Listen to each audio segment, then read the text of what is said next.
بسم الله الرحمن الرحيم نحمده ونصلي على رسوله الكريم أما بعد. So inshallah in this lesson we will be moving on to fi. So fi, the particle fi, we have it here. La ilaha illallah. The particle fi is for dharf. And at the book of dharfiyya. What does dharf mean? That something before the particle fi is in the majroor. So for example, ar-rajulu fil masjid. So masjid becomes a dharf and the man is in the masjid. Right? That's what particular dharf means. Now we have an example here. وَبِاعْتِبَارِ هَذَا الْأَصْلِ. Based on this principle that fi is for dharfiyya, is the haqiqi meaning of fi. It says here, إِذَا قَالَ غَصَبْتُ ثَوْبًا فِي الْمِنْدِيلِ. If somebody says, there's iqrar, he announces or he accepts. And he says, غَصَبْتُ, I have taken and snatched, ثَوْبًا فِي مِنْدِيلِ. Number one, he says this possibility. Or he says, تَمَرًا فِي قَوْسَرَةٍ. Yes? What is it saying yours? Huh? Yeah, this is a mistake here. Yeah. Okay? So, he says, if he said, I snatched a cloth in a wrap. You know, you have in those storybooks. A person is walking on the road and he's wrapped the clothes in another cloth. You don't have a handbag or you don't have a suitcase, you just put another piece of cloth. So you say, if a person says, I snatched a thawban fi mindil. I have snatched and taken a cloth in a mindil. Correct? So what has he snatched really? What has he confessed to doing? Taking two things. Because it's zarfiyya. That means the thaw was in a mindil, both of them. Or he said, I took away tamaran fi qawsara. I snatched some dates away in the qawsara. Qawsara is like a basket. So lazimahu jami'an. Because he did i'tiraf, he's done iqrar of what? Both things. Yes? Because when he said, I took the tamara fi qawsara, that means that tamara was a mazroof. And the dharf is a qawsara, he took both of them. So the fi will denote that meaning. That's now what he said. That's a basic, very simple meaning, nothing new in there. But he's given one example from fiqh to prove how the fi is used. Then he goes on to say that fi can be used fi zaman wal makan wal fa'al. فهمت؟ Based on this, أما إذا استعمل في الزمان. If you use the word fi and the majroor is a zaman. What's the majroor? Is zaman. Okay? بأن يقول أنت طالق غدا أو في غد. What does it say there? Huh? غدا, yes? Okay. So now he's saying like an example here. If I say this, okay, a person says, this is غد. And I say, طالق في غد. What does that mean? It's zarfi, isn't it? That means that tomorrow, this is the brown square is our tomorrow, our غد, and the talaq takes place in the غد. It's a zarfiyya. And if you say, أنت طالق غدا, it's basically like a mi'yar basically. Meaning, the taliq encompasses the entire day, isn't it? So you are going to be taliq throughout tomorrow, like a mi'yar. Yes? And taliqun fi ghadan is like I'm giving examples like the zarf done before. Meaning it occurs in the day. So based on this, so Imam Abu Yusuf Muhammad rahmatullah alayhi saying, يستوي في ذلك حذفها وإظهارها. If you say أنت طالق في غد or أنت طالق غدا, both are the same. There's no difference. Are you following? Based on this, حتى لو قال أنت طالق في غد كان بمنزلة قوله أنت طالق غدا. Yes? What will happen? يقع الطلاق كما. This is not tashbih for like, as soon as. What is this? As soon as. Yes? كما طلع الفجر, just as soon as the sun rose, as soon as the sun rises, in both situations what will happen? Talaq will take place. Imam Abu Hanifa rahmatullah alayhi says no. Imam Abu Hanifa rahmatullah alayhi ila annaha, he says إذا حذفت, when you remove it, أنت طالق غدا, what does that mean? The whole day you're taliq, isn't it? That means as soon as the sun rises, what will happen? The day started, that means you're taliq. However, إذا أظهرت, if the fee is brought, كان المراد وقوع الطلاق في جزء من الغد على سبيل الإبهام. Talaq is going to take place in the day. Which part of the day? Don't know, it's mubham. but it takes place in one part of the day. So therefore, فَلَوْلَا وُجُودُ النِّيَّةِ if there's no what? Niyyah. If there's what? No niyyah. We say, well, there's no muzahama. So what's going to appear? يَقَعُ الطَّلَاقِ بِأَوَّلِ الْجُزْءِ لِعَدَمِ الْمُزَاهِمِ لَهُ. There's nothing saying come in the first part. So we will say here, it will occur in the first part of the day. However, وَلَوْ نَوَى آخِرَ النَّهَارِ if you made niyyah of what? Last part of the day. صحت نيته. Why? Because اللفظ يحتمله ونوى ذلك. He made intention for what? I'm going to أنت طالق في غد. And in في غد he meant what? The last part of the day. That's muhtamil. You understand what Imam Wahid Rahmatullah is saying? So if you say أنت طالق غدا, that means that you are taliq the entire day. So as soon as the sun rises, that will take place. If you say في غد, that means you are talaq in a part of the day. Which part of the day we don't know. So if there's no niyyah, it's the first part of the day. And if it is a niyyah, midday, zuhur, 4 o'clock, 5 o'clock, whatever time he makes, then that is mu'tabar. Why? Because the lafz yahtamiluhu, niyyah will then do ta'yin of this. And if there's no niyyah, we will say occur at the beginning of the time. Fahim? Example number 3. وَمِثَالُ ذَلِكَ فِي قَوْلُ الرَّجُلِ Another example. If I said, إِن سُمْتَ الشَّهْرِ فَأَنْتِ كَذَا. If you do what? If I fast the month, what does it depend on? فَإِنَّهُ يَقُعُ عَلَى صَوْمِ شَهْرٍ Meaning, fast the entire month.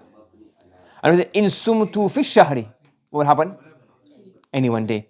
يَقُعُ ذَلِكَ عَلَى الْإِمْسَاكِ سَاعَةً فِي الشَّهْرِ If he fasts any day of the month. Fine? The شهرًا في شهر. Another example. أما في المكان. If you make the majroor what? A place. Then it will occur in the place. Yes. However, he's given an example here. So it doesn't really prove the point, but it just... So we're saying here, if we said, أنت طالق في الدار, what would happen? You have talaq in the house.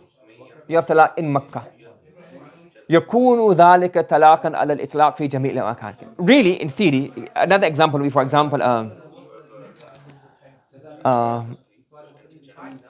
see the issue here of this masla is it doesn't work 100%. Why? Because it's supposed to apply. Really, in theory, the haqiqi meaning is you are only have talaq whenever you're in the house. When you leave the house, you're no talaq.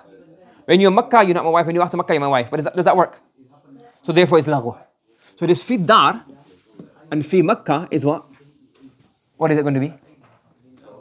It's laghu. It's coming up later. I can't remember exactly it's coming up later on. What you could say that it could be what? It could be ma'na shart. If there's a niyyah of this. أي أنت طالق في دخولك الدار if you enter the house. أنت طالق في دخولك مكة if you enter Makkah.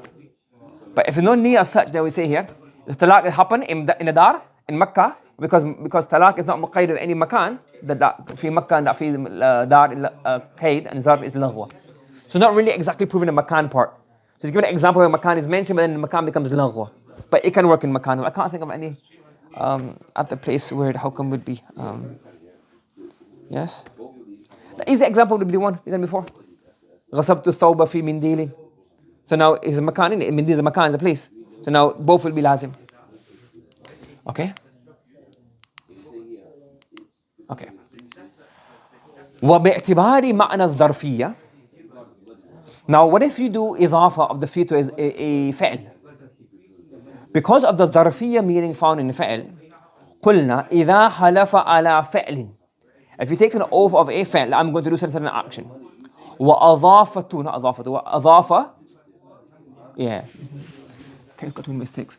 وَأَضَافَهُ إِلَى زَمَانٍ أو مكان. Yes? So he's taken the fa'il, قسم on the fa'il, and he attributes it to what? What? A zaman or a makan. Now, let's have a look at this chart here. If you have a fa'il, which is mudaf, ila zaman or makan, what do you have? You take qasam on a fa'il, and you make that fa'il muta'alliq, linked to a zaman or a makan. Okay. That fa'il can be fa'ilun lazim, or that fa'il can be fa'il muta'addi. Okay. An example of a fa'il, yes, which is lazim julus. Are you following? Now jalasa is no need for lazim. Now in here, what will happen? This in here, the fa'il needs to be in the makan. Because makan is a zarf, isn't it? Yes? So he's then what? He's attributed the fa'il to a zaman or a makan. Correct? When he attributed the fa'il to a zaman or makan, who has to be in a zaman or makan? The fa'il or maf'ul bihi? In a fa'il lazim, who's going to be there obviously? Fa'il. In fa'il muta'addi, you have two types of maf'uls. One type of maf'ul bihi, in fa'il muta'addi, you have two types of fa'il muta'addi. One or two types of maf'ul. One maf'ul or one type of fa'il muta'addi is where the fa'il, you don't need the maf'ul bihi for the athar to become apparent. And in one scenario, you need to have the maf'ul bihi for the effect to become apparent. Let me give an example. Let's say example ghiba. Is it fa'il lazim or fa'il muta'addi? Fa'il muta'addi. But do you need that person in the makan and zaman of the fa'il for the fa'il to come into existence? You could be, I could backbite, somebody passed away 200 years ago. He's not in my zaman. I'm still doing maf'ul bihi. He could be in another country and doing his ghiba. So now, even though the fa'il muta'addi, you do not need the maf'ul bihi for the action to actually take place. It takes place on him, but he doesn't have to be there. And daraba, I can't do daraba without maf'ul bihi. Are you following? So this type of maf'ul bihi, where you don't need his wujud. Even in there, if you take a qasam, then the i'tibar is of the fa'il. The fa'il needs to be in the zaman or the makan. And the second type of maf'ul bihi, who needs to be in that makan or zaman? The maf'ul bihi. Let me explain, I'll get a bit clearer here. So based upon this, he says, فَإِن كَانَ الْفَعْلُ مِمَّا يَتِمُّ الْفَاعِلُ. Is that it? مِمَّا يَتِمُّ بِالْفَاعِلِ. So you have text? Huh? Yeah. So if the fa'il is that which is complete with a fa'il, meaning it's fa'il lazim. يُشْتَرَطُ كَوْنُ الْفَاعِلِ فِي ذَلِكَ الزَّمَانُ وَمَكَانِ. Yes? As mentioned previously. Okay? وَإِن كَانَ الْفَعْلُ يَتَعَدَّى إِلَى مَحَلٍ بِهِ. When you say mahal, it doesn't mean place. What does mahal here mean? The maf'ul bihi. So if you think mahal as place, you're going to get confused. What does mahal here mean? The place where the verb occurs, meaning the thing on whom the verb occurs. So what does it mean here by mahal? What does it mean by mahal? What does it mean by mahal? What does it mean by mahal? Maf'ul bihi. So وَإِن كَانَ الْفَعْلُ يَتَعَدَّى إِلَى مَحَلٍ أي مفعول به. And what kind of مفعول به? Type 2 مفعول به, where he needs to be موجود. يشترط كون المحل. Which type of مفعول به are you talking about? The second type, where you have to be موجود, ضرب, not اغتاب. يشترط كون المحل في ذلك الزمان والمكان. Then the محل, meaning the مفعول به, needs to be in the زمان ومكان. لأن الفعل إنما يتحقق بأثره. Because the فعل only comes about بأثره وأثره في الفعل محلي. When the fa'il does the action and the action happens on the maf'ul bihi. Do you understand? Does it make sense to everybody so far? Because of this, what are you going to say? It gives an extra click. Yeah. If I said, إن شتمتك في المسجد فكذا. If I swear, if I lament you, curse you in the masjid, then my slave is free. What's going to happen? You tell me. If I am outside the masjid, you are in the masjid, qasam break? The fa'il. Because why? It was the i'tibar of.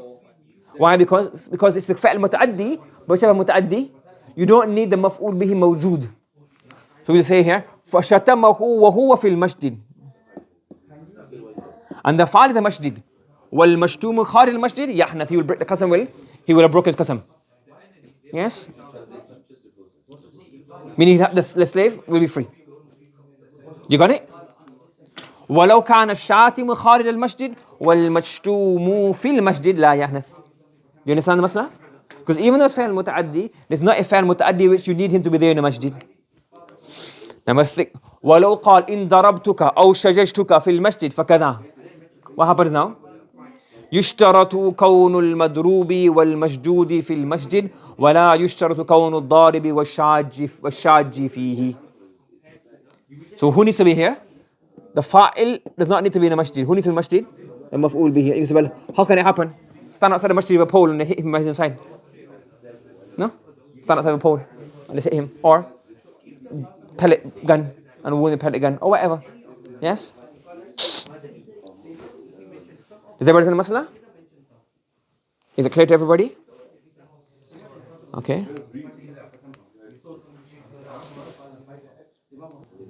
Acha. Now, going on. If he says, in qataltuka fi yawm al-khamis, fakada.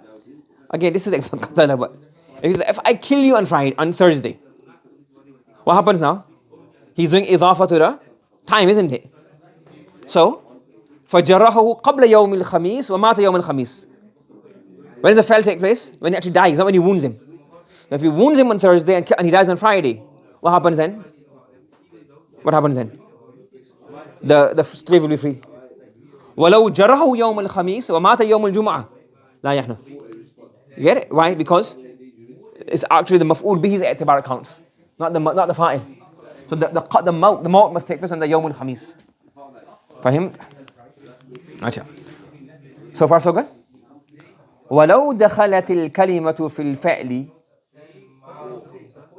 تفيد معنى الشرط. If the word في occurs in a verb, it'll give the معنى of a shart. For example, قال محمد إذا قال أنت طالق في دخولك الدار. Remember I told you before? So if it is niyyah there, maybe because majazan he meant في الدار أي في دخولك الدار, it's based on his niyyah. But if you have it explicitly mentioned, أنت طالق في دخولك الدار, when should it become طلاق? أي أنت طالق إن دخلت الدار. فهو معنى الشرط فلا يقع طلاق بدخول الدار. Do you understand? You got it? ولو قال أنت طالق في حيضتك إن كان في الحيض وقد طلاق في الحال. When you say, if you, okay, this is haram because you can't give talaq in hayd, can you? But if he says it, if she's in hayd there and then what happened, talaq will occur then. And if she's not in hayd, then what will happen? وإلا يتألق الطلاق بالحيض. Yes? Number 10. وفي الجامع. He says, لو قال أنت طالق في مجيء يوم لم تطلق حتى يطلع الفجر. If he says, you are طالق في مجيء يوم, when that day comes, when the talaq takes place? When the sun rises. ولو قال في مضي, what does مضي mean? Passing. So now it's possible, if it's in a day, it's passing. But if it's at night, in kind of in ذلك في الليل, if it's at night, what will happen now? Talaq will take place when it happens? In the next day. When the next day, because مضي means passing by, the whole day has to pass, isn't it? Yes? So it only happen when the whole day passes by. وإن كان في اليوم تطلق وهي تجيء من الغد تلك الساعة. We take 24 hours. Are you following? Yes? Again, it's probably ikhtilaf in here as well. But this is the meaning. Okay? So if it says at night time, what will happen? في مجيء, if it says في مجيء يوم, when the day comes, so when the sun rises. If it says في مضيء يوم, when one day passes by. If it's at night time, when the day passes by? When the whole day, the nahar passes by. And if it's during the day, we wait for the next day to come by. Because what happens in here, if it's at night time, when the sun sets, it's be a full 1 day, one day with light has passed, isn't it? He said at night time, the sun rose and it set, that's yawm. And when he says, fi mudi yawmin, it's night time, or it's during the day, he said at 12 o'clock, noon, first day. So when the sun sets that day, it's not the whole day has passed, is it? When the next day comes, what happens now? It's mudi yawmin. So then what will happen? Talaq will take place. Not whatever, talaq or whatever he said. وفي زيادات, in the ziyadat, another masla. لو قال أنت طالق في مشيئة الله. You have talaq in the مشيئة, what's the مشيئة of Allah? شاء Allah wills, or إرادة الله تعالى. We say, what will happen here now? We don't know. That's a shart. If Allah wills, we don't know if Allah wills or not, so talaq is laghu. لأنه تعليق ما لا يمكن الوقوف عليه. You are not able to find out this, so therefore talaq is not going to count. So understand this? If you say a shart, can you cancel the shart? If you Say a shart before the shart occurs, can you cancel it? No, you can't cancel it before the shart. Then it's a game, isn't it? Once you say it, it counts. سبحان الله وبحمده سبحانك اللهم وبحمدك ونشهد أن لا إله إلا أنت ونستغفرك ونتوب إليك.